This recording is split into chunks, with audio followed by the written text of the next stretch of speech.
Beleza? Beleza.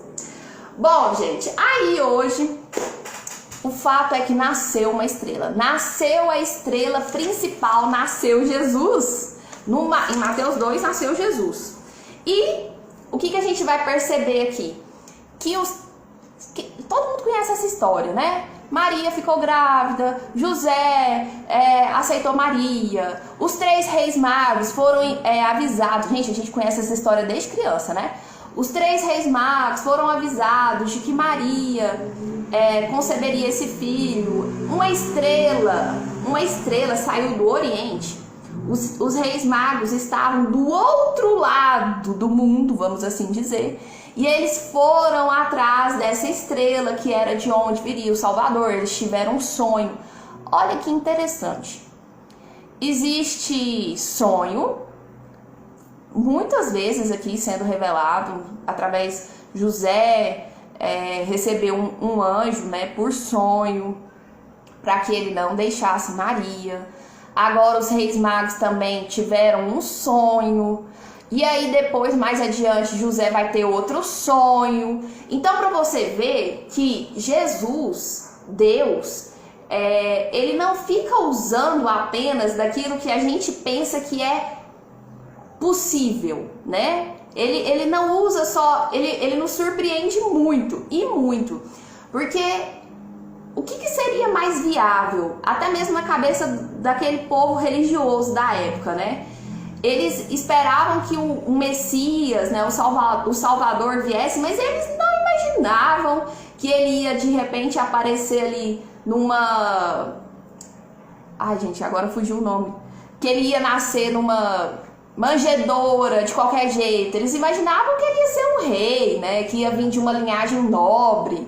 E não aconteceu nada disso. Jesus veio de uma forma muito improvável. Os reis magos, que não eram religiosos, os reis magos que eram pagãos, que eram estudiosos da astrologia, vieram através dessa estrela em busca de Jesus e muito alegres ficaram quando encontraram Jesus. Os religiosos e até mesmo Herodes, naquele contexto, falaram que Jesus de fato viria e que o Messias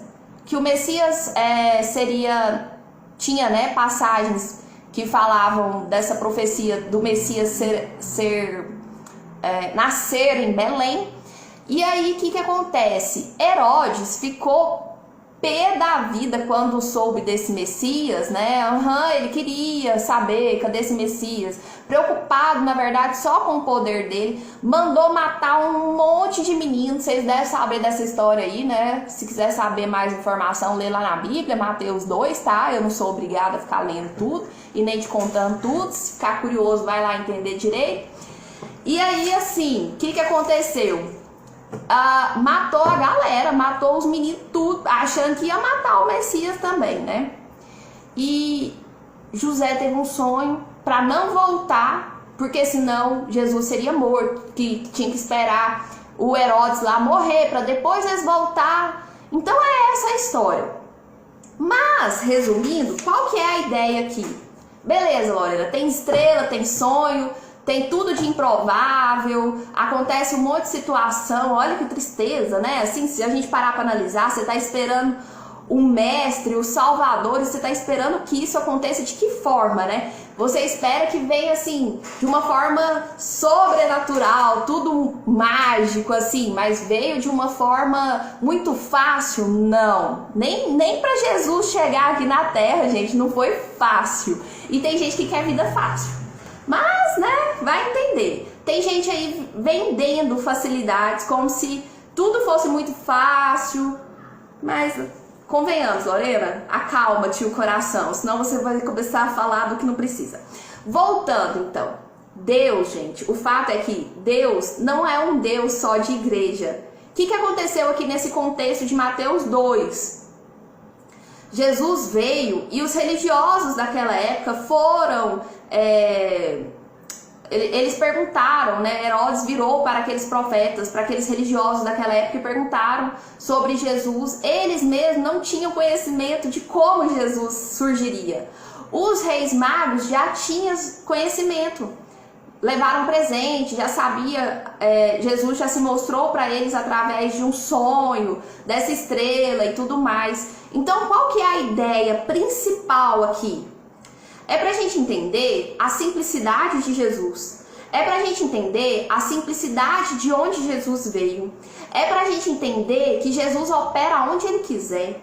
É para a gente entender que Jesus não está dentro de uma igreja.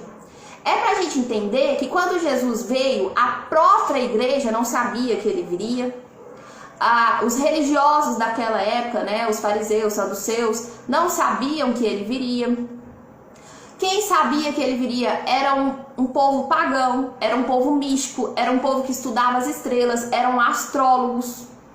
Então, às vezes, nós temos uma postura de achar que Jesus está dentro de uma igreja, que Jesus está formatado na sua mente, que Jesus está dentro dessa caixinha aí que você criou, que a religião criou na sua cabeça. E Jesus, Deus, gente, Ele supera e muito as nossas expectativas. Porque as nossas expectativas são humanas. E a expectativa dele é divina, é de Deus, é fora dos limites da nossa compreensão. Então não fique pensando você que dá pra gente... eu até tive uma visão um dia, né? Eu até comentei com o pessoal do grupo que... Inclusive, gente, nós temos 2 grupos. Nós temos um grupo chamado Metanoia, que ali a gente troca de tudo um pouco. De religião, de marketing, de digital, de tudo que vocês imaginarem. De política, de choro, de riso. A gente é uma família. E nós temos um outro grupo que está nascendo agora. Que agora ele se chama Melhorar. Que é relacionado a essa nossa nova pegada aqui de live, tá bom? Se vocês tiverem interesse em fazer parte do grupo Melhorar, o link está aí na descrição do meu perfil, beleza? Mas voltando a essa questão da gente querer formatar Deus, pegar Deus e pôr numa caixinha, gente, eu um dia tava fazendo oração, né? E depois da minha oração, eu sempre gosto de calar, né? Ultimamente eu tenho feito isso, porque a pessoa é um pouco acelerada e a gente escuta tanta coisa. Vocês todos deveriam fazer isso, porque a gente escuta a voz de tanta gente, a gente escuta a opinião de tanta gente, a gente escuta tanta informação, mas a gente não escuta Deus, porque não dá pra escutar, porque a gente não cala, porque a gente não para ouvir Ele, a gente para ouvir um monte de gente, mas não para ouvir Ele e diretamente, né? Às vezes a gente ouve indiretamente. Bom, aí eu caladinha lá ouvindo Deus e eu vi um peixe. E eu vi na minha mente, né, gente? Vocês devem ter essas experiências também, de fechar os olhos e ver as coisas, né? Não é só eu não tô ficando doida não, né? Bom, e aí eu vi um peixe e uma mão assim que ia pegar esse peixe, o peixe escorregava. E uma mão ia assim pegar esse peixe, o peixe escorregava. E era um peixe pequeno, assim, um lambari. Se é que vocês sabem o que é um lambari, mas era um peixe assim. Bom, aí eu falei, peixe escorregando na mão e levantei assim, fiquei com aquilo na cabeça e aí me veio o quê? O que nós tentamos fazer com Deus, o que nós tentamos fazer com Jesus. A gente pega um aquário, nós, as igrejas, a concepção religiosa, as nossas crenças limitantes, a gente pega um aquário, a gente pega isso aqui, pega Jesus, põe aqui dentro, pega Deus, põe aqui dentro, e na nossa cabeça, ó, Deus é isso aqui, dentro da nossa formatação. Deus é isso aqui, dentro da nossa formatação, dentro da nossa cabeça. Ele está aqui dentro. Ele só pode estar aqui dentro, ele só pode agir aqui dentro, ele só age dessa forma porque eu só compreendo dessa forma. Porque eu só compreendo dessa forma. Mas ele está em tudo. É a minha compreensão de Deus que é tão pequenininha assim. É a minha compreensão de Deus que é tão pequenininha assim. E quando você pega Deus e coloca ele dentro de uma coisinha assim, tenta, né, colocar Deus aqui dentro de alguma coisinha, você vai tentar pegar Deus aqui, como se fosse o peixe do meu sonho, Você tenta pegar, ele escorrega. Você tenta pegar, ele escorrega. Por quê? Não dá para pegar Deus. Não dá para você tomar posse do que de fato é Deus. Sempre vai escorregar do seu conhecimento. Sempre vai escorregar das suas mãos. Não dá para você tentar deter o conhecimento de quem é Deus dentro de uma caixinha, dentro da sua mente. Ele é muito maior que tudo isso. Então, por mais que você tente aprisionar Jesus, ou que seja Deus, ou como você queira falar, dentro de uma igreja, dentro de uma concepção religiosa, dentro do seja lá o que for, não dá. Ele supera em muito as nossas expectativas. Ele está muito além de tudo aquilo que a gente pensa que já sabe ou que já detém de informações sobre ele. Então é bem isso aqui que acontece.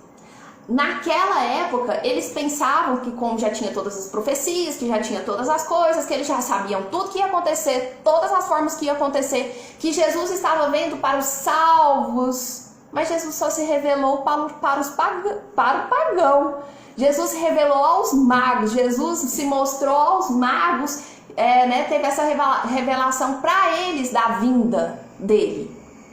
Então, Deus, ele não é um Deus só da igreja. Porque quantas mil vezes eu já ouvi gente falar: eu vou lá falar com Deus. Caramba! Você pegou Deus e colocou ele dentro de 4 paredes? Porque até onde eu sei, o mundo não tem parede. E ele está no mundo. E ele venceu o mundo.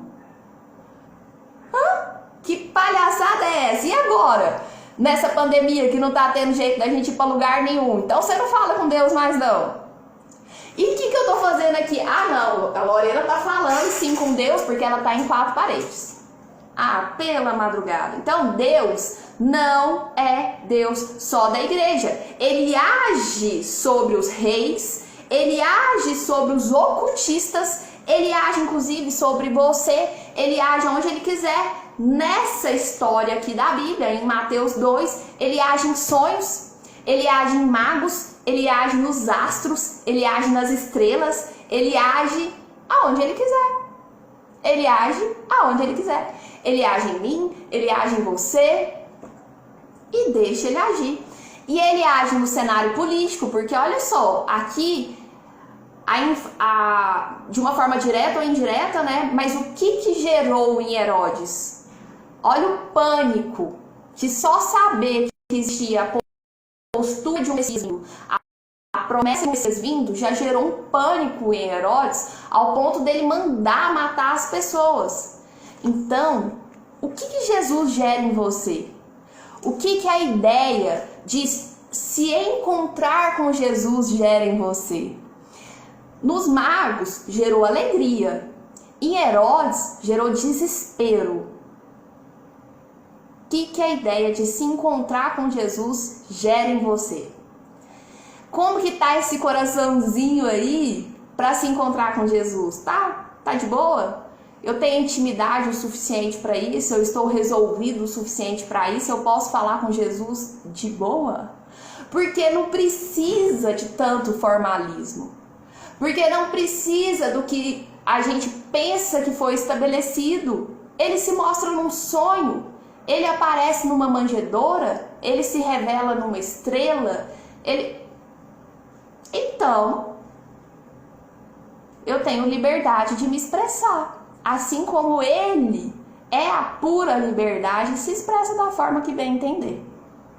E não está preso nem nas minhas crenças, nem nas paredes de um templo. Esse é o meu Jesus, que nos liberta, que nos salvou e que nos deu liberdade para amar, liberdade para falar dele. Porque ele não se limita a nada, ele não se limita a ninguém. Não fique pensando que você tem que ser santo o suficiente para ele se revelar a você, ou que você tem que participar de determinada denominação ou estar em determinado segmento para ele se revelar a você. Os magos, Ele se revelou às pessoas que, vamos assim dizer, praticavam esoterismo, misticismo, tudo aquilo que hoje a gente fala quase que são os bruxos. Mas ele se revela a quem ele quiser, que seja um bruxo, mas ele se revela. Porque quem limita ele é a minha mente, é a sua mente, é a religião. E quem pode pôr limite na gente é ele, a gente não pode pôr limite nele não. A gente não pode. Beleza, gente?